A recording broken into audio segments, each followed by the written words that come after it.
Bueno, buenas tardes. Invitamos a los que están afuera a entrar y vamos a comenzar con la mesa de hepatitis virales. Nos acompañan en la mesa el doctor Manuel Mendizábal, que ya nos está acompañando de la mañana, médico de planta del Hospital Austral de Buenos Aires. Santiago Mirazo, que es virólogo en formación de la Facultad de Ciencias, PhD. La doctora Daniela Olivari, hepatóloga del programa de trasplante hepático. La doctora Mercedes Perentones, internista y hepatóloga. Y moderan la mesa junto conmigo los doctores Fonseca y Virginia Machado. Yo soy Victoria Mainardi, soy hepatóloga del programa de trasplante. Bueno, comenzamos, Santiago. Bueno, buenas tardes. Gracias, Victoria, por la presentación. Y agradezco la invitación de participar en estas instancias. Igual me gusta mucho hacer.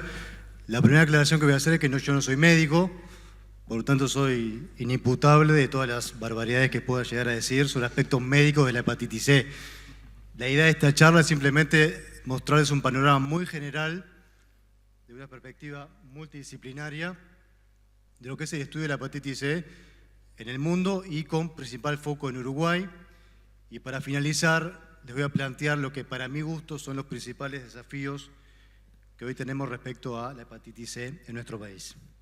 Primero contarles un poco que la hepatitis C es una de las 5 hepatitis virales mejor caracterizadas. Como dice la Organización Mundial de Salud, es una hepatitis que se transmite por vía fecal oral. Esto es unos datos recientes. Y sin embargo, como les voy a mostrar un poco más adelante, las hepatitis C tienen otro mecanismo de transmisión que explican por qué en regiones desarrolladas, con gran desarrollo, la hepatitis C es endémica. Esto es un mapa del caso de hepatitis C, de hepatitis A, que es una transmisión fecal oral pura, en el cual regiones desarrolladas, como Norteamérica, Europa y Japón, prácticamente no conocen la hepatitis A, no saben lo que es, no tienen prácticamente casos ni prevalencia. Y sin embargo, en los países de toda la zona de su desarrollo ecuatorial, la hepatitis A, sobre todo en los países donde no hay vacunación, es altamente endémica, fundamentalmente porque la vía de transmisión es fecal oral a través de agua contaminada. En el caso de la hepatitis C, como les decía, si fuese solamente transmisión fecal oral, Estados Unidos, Europa y Japón no deberían tener las tasas de seroprevalencia que tienen, en el orden entre 5 y 15%, son tasas muy elevadas, que no se explican por la transmisión fecal oral del virus de la hepatitis C. La hepatitis C tiene dos perfiles epidemiológicos muy marcados, muy diferenciados. Unas en regiones hiperendémicas, que comparte con la hepatitis A, en el cual cerca de 2.000 millones de personas están expuestas al virus. En estas regiones es la principal causa de hepatitis aguda, con 2 millones de casos por año aproximadamente. Se presenta como grandes brotes epidémicos repetidos, en general con una causa de infección identificada, en general es agua. Presenta una mortalidad hasta un 30% en pacientes gestantes y además tiene, como la hepatitis A, una alta tasa de contagio persona a persona. Hasta acá es lo que conocemos de la transmisión fecal oral de hepatitis C. Sin embargo, en regiones no endémicas, donde si bien hay tasas de seroprevalencia elevadas, no es endémica la circulación del virus, básicamente se asocian a dos genotipos, 3 y 4, que no son los que circulan en regiones hiperendémicas. Los casos se presentan como casos salpicados, esporádicos, autóctonos, que aparecen cada tanto. No se conoce en general cuál es la fuente de infección. Además, presenta o puede presentar un cuadro clínico más severo, incluyendo falla hepática. Los virus, el 3 y 4 involucrados en estos casos, tienden a generar infecciones crónicas en algunos contextos. Y además, lo cual es más importante, presenta diversas manifestaciones extrahepáticas, no solamente es una hepatitis aguda, sino que además puede tener toque renal, toque neurológico e incluso malignidad hematológica. De hecho, la hepatitis E, la otra fuente de infección que tiene son los animales, ¿sí? La hepatitis E es una zoonosis que explica por qué en regiones desarrolladas hay altas tasas de infección y alta tasa de seroprevalencia. Principalmente los animales reservorios más estudiados son el cerdo y el jabalí, pero también lo hay el ciervo, un ciervo rojo, conejos, algunas especies de ratas, pero fundamentalmente el cerdo y el jabalí. La transmisión desde los animales reservorios que no presentan infección, o sea, son reservorios pero asintomáticos, se produce por el consumo de productos derivados de animales contaminados, fundamentalmente aquellos productos que contienen hígado, paté, básicamente. A su vez, desde jabalí, también el consumo de productos derivados que está en aumento constante en nuestro país, es una carne exótica y está exenta de controles hoy por hoy a nivel nacional, lo cual implica un riesgo aún mayor para la transmisión de hepatitis C al humano. A su vez, la transmisión desde el cerdo no solamente es por consumo de productos derivados, sino por contacto directo, y hay una transmisión también de persona a persona. Y hay un último factor que favorece la propagación del virus en el ambiente salvaje, que es la cruza entre cerdos y jabalíes, el famoso chancho asilvestrado, que lo único que hace es propagar la infección al ambiente silvestre, que después al final le voy a hacer un comentario acerca de esto.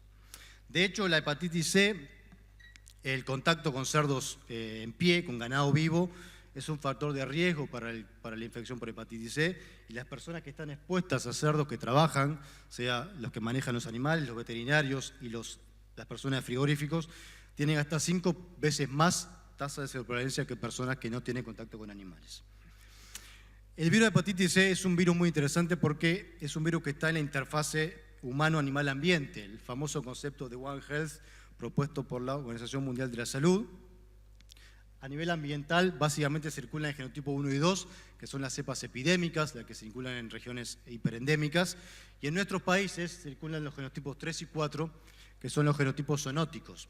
¿Sí? Por un lado, los genotipos no zoonóticos, y por otro lado, los genotipos zoonóticos, que son los que se transmiten de animales a humanos. Este concepto de One Health permite el estudio de esta virosis y de otras enfermedades de una perspectiva multidisciplinaria, desde el ambiente, desde el animal y desde el humano, y en ese caso la hepatitis C calza justo en el concepto desarrollado por la OMS. La ruta de transmisión del virus hacia el humano se clasifica en 3, como definitiva, o sea que se ha comprobado fehacientemente, probable y posible. Dentro de las definitivas, como les dije, está desde el cerdo y desde animales reservorios hacia el hombre. La vía transfusional, se ha visto que tanto trasplante hepático y renal como transfusiones sanguíneas son capaces de generar infecciones en pacientes que lo reciben. Y luego hay vías que son posibles, que nunca se habían confirmado, y una de ellas, esta es una etapa de hace unos días de Infobae, en el cual, más allá del amarillismo de la nota, efectivamente se mostró que las ratas también son portadoras del virus de hepatitis C, y no solamente portadores, sino que también pueden traspasar el virus hacia el hombre a través de un salto de especie. Rata común, la Ratus ratus. Dentro de los genotipos de hepatitis C hay diversos animales que los portan, cerdo y jabalí son los principales, pero hay camellos, hay ratas, conejos, delfines, hay un montón de animales que están en constante aumento, que son reservorios, que son potencialmente infecciosos para el hombre.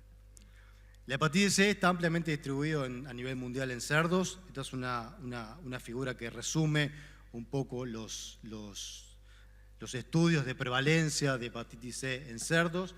Esto es anticuerpos y esto es virus vivo, digamos. Fíjense que las tasas de seroprevalencia van desde un 31% hasta un 64%. Quiere decir que el 64% de los animales testeados son portadores o han estado en contacto con el virus de la hepatitis C. Y respecto a infección, fíjense este estudio, el 35% de los cerdos de Estados Unidos están infectados con el virus de la hepatitis C. Dato muy llamativo. Y a nivel de supermercados, el 11% de los hígados destinados a venta contienen ARN viral, quiere decir que están infectados con el virus de la hepatitis C.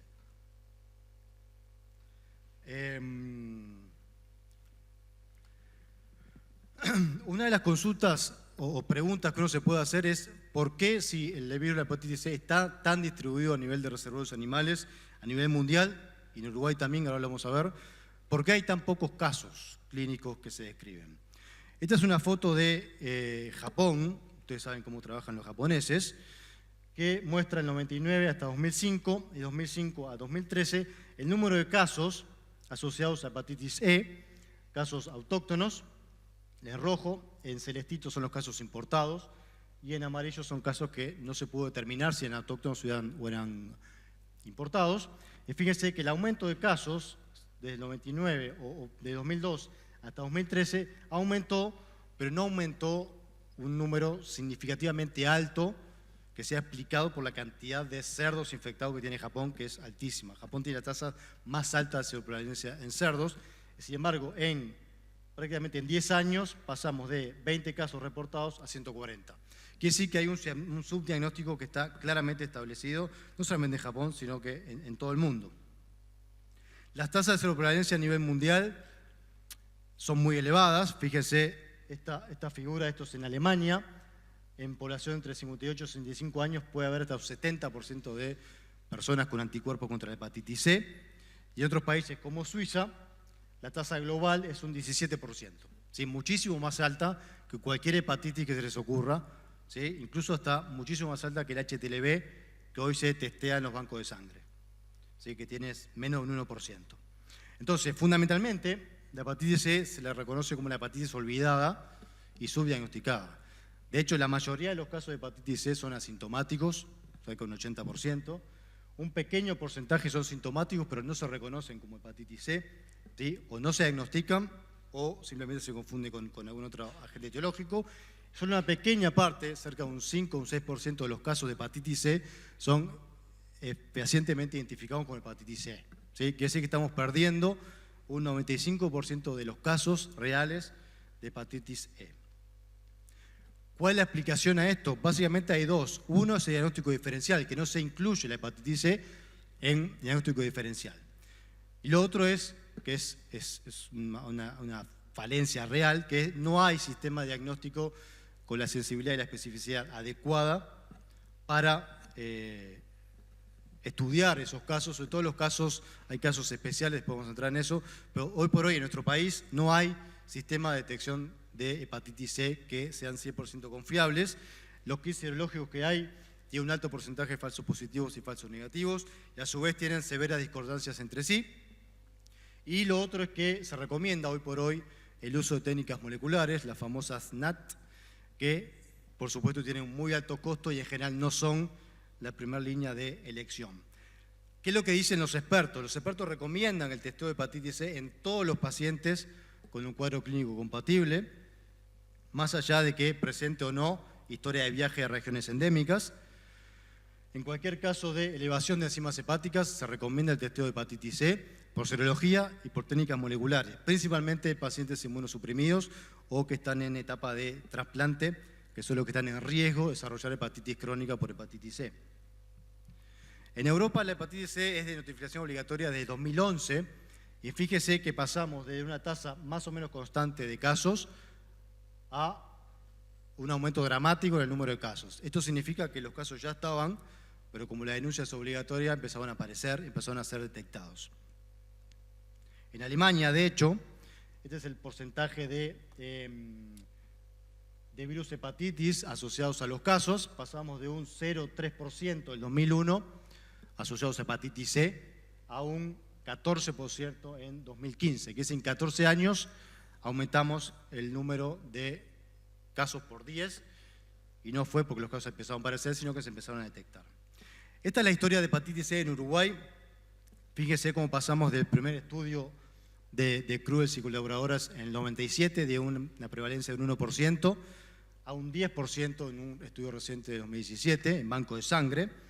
Y durante todo ese periodo pasamos por la detección de cepas autóctonas en Uruguay, casos de falla hepática fulminante, cepas epidémicas, cepas en cerdos y, como les decía, relevamiento serológico en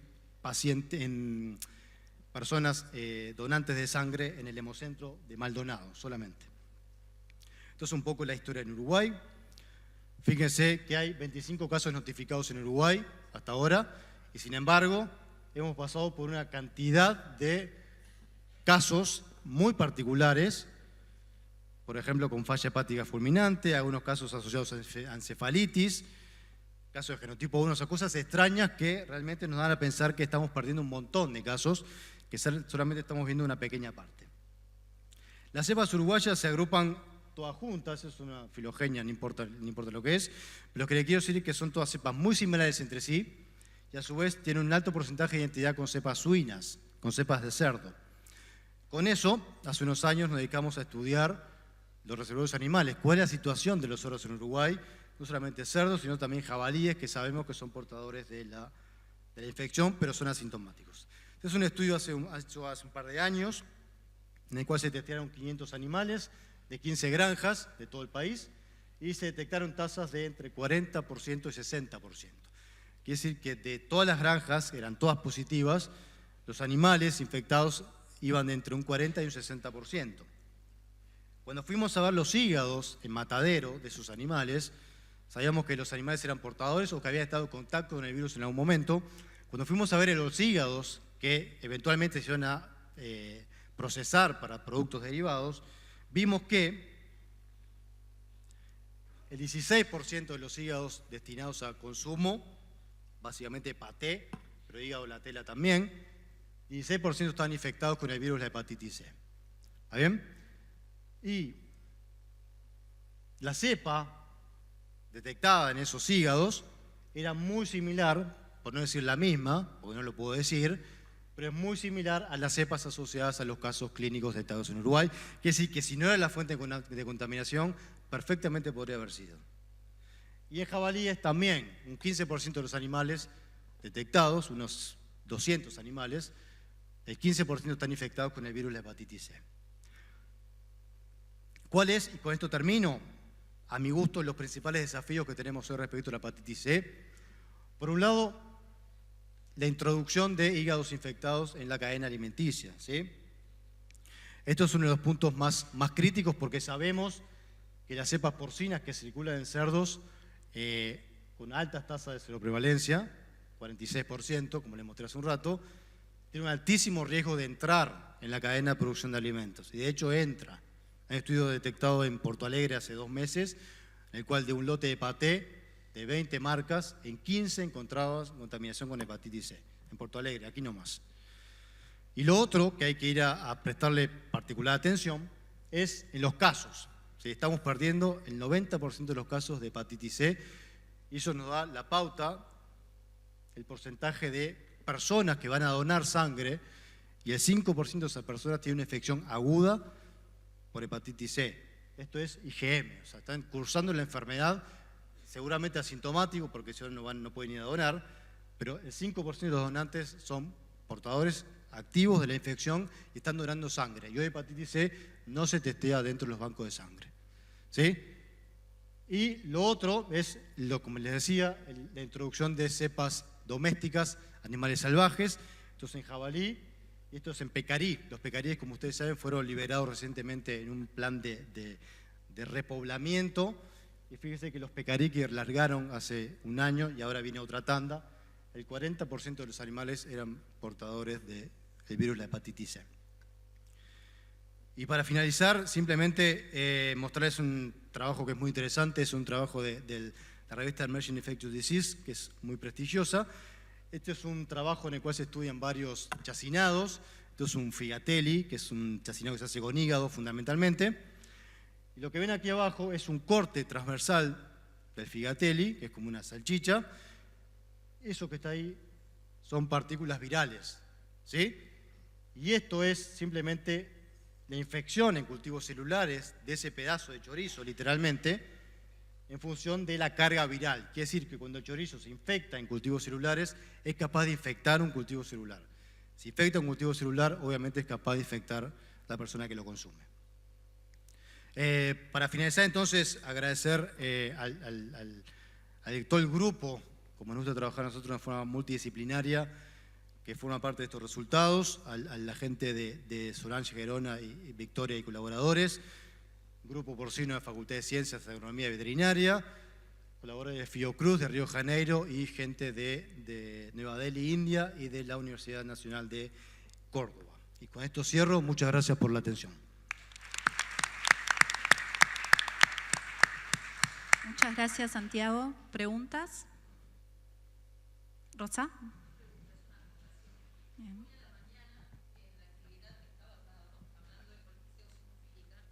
Concluimos que no debíamos de comer sushi porque estaba contaminado con anisaki y ahora no comemos cerdo porque tiene hepatitis C. ¿Cómo hacemos? ¿Cómo sigue esta historia? Bueno, en realidad las recomendaciones de las guías dicen que la mayoría de las personas, los inmunocompetentes, como puede pasar como una enfermedad desapercibida, no podríamos decirle a todos que no comieran, pero sí los pacientes inmunodeprimidos, ¿no? Que no coman derivados porcinos que contengan básicamente el hígado, o sea, estamos hablando del paté. A los pacientes inmunodeprimidos sí debemos recomendarles que no lo ingieran. Una pequeña acotación nomás. Hoy por hoy es prácticamente imposible saber qué productos no contienen hígado. Bueno, sí. Y la otra pregunta es, tú decías que no hay búsqueda en sangre en forma sistemática, que no está incorporado en los testeos. ¿Tú crees o hay documentación que avale que cambiaría en algo la realidad en países con baja prevalencia? De hecho, se está empezando a testear en todos los países europeos, prácticamente todos, se está empezando a testear hepatitis C en banco de sangre, fundamentalmente a través de técnicas moleculares. Lo que se va a buscar es el ARN directamente, el ARN viral. Eso es lo que está tendiendo a hacer. Y lo último es, Santiago, yo te voy a hablar de esto en Colonia y fuiste el primero que te le prendiste al cerdo que tenías al lado, ¿eh? Nadie comió, solo vos. Tal cual. Otra con el ejemplo. ¿Alguna otra pregunta del público? Sí. Hay una vacuna desarrollada en China, pero lo que se ha visto la eficacia de la vacuna es fundamentalmente en regiones hiperendémicas.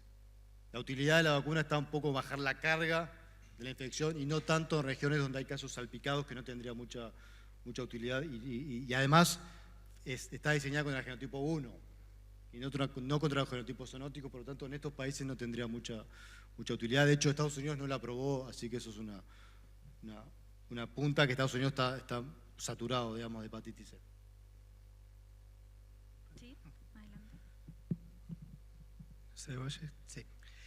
Creo que una recomendación es que la gente se lave bien las manos, ya que es una infección de transmisión fecal-oral y pobre de los cerdos, porque no solo cargan con el H1N1 de la gripe, pero también ahora cargan con el reto de la hepatitis a virus C.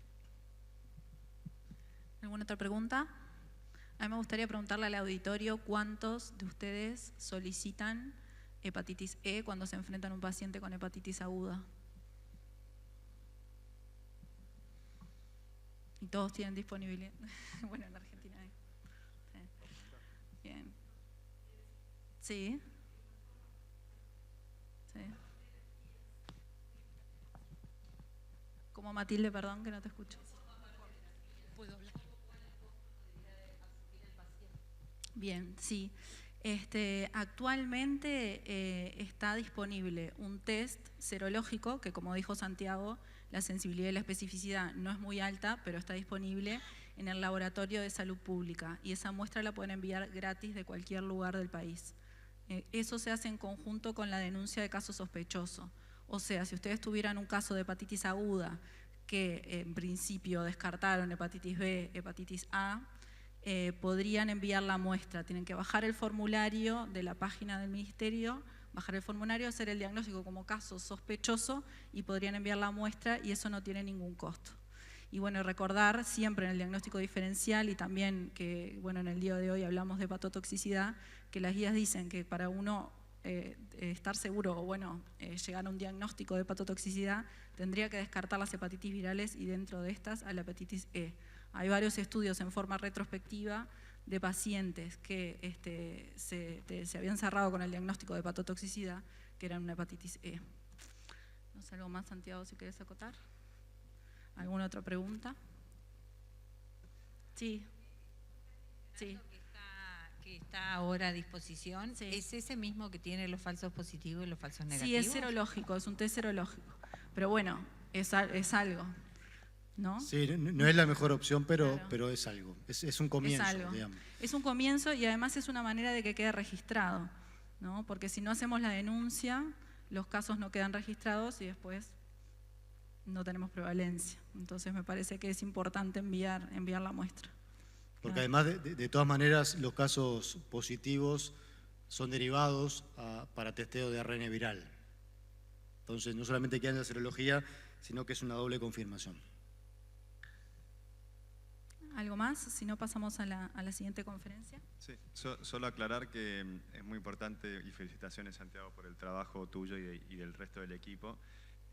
Si no me equivoco, acá en Uruguay se detectó el único genotipo 1 autóctono, acá y en México, ¿no? Uno en cada uno. Y eso cambia mucho lo que pensábamos en la transmisión fecal-oral, y tenemos que pensar que en algo nos parecemos más a los países desarrollados que a los vías de desarrollo, ¿no? Exacto.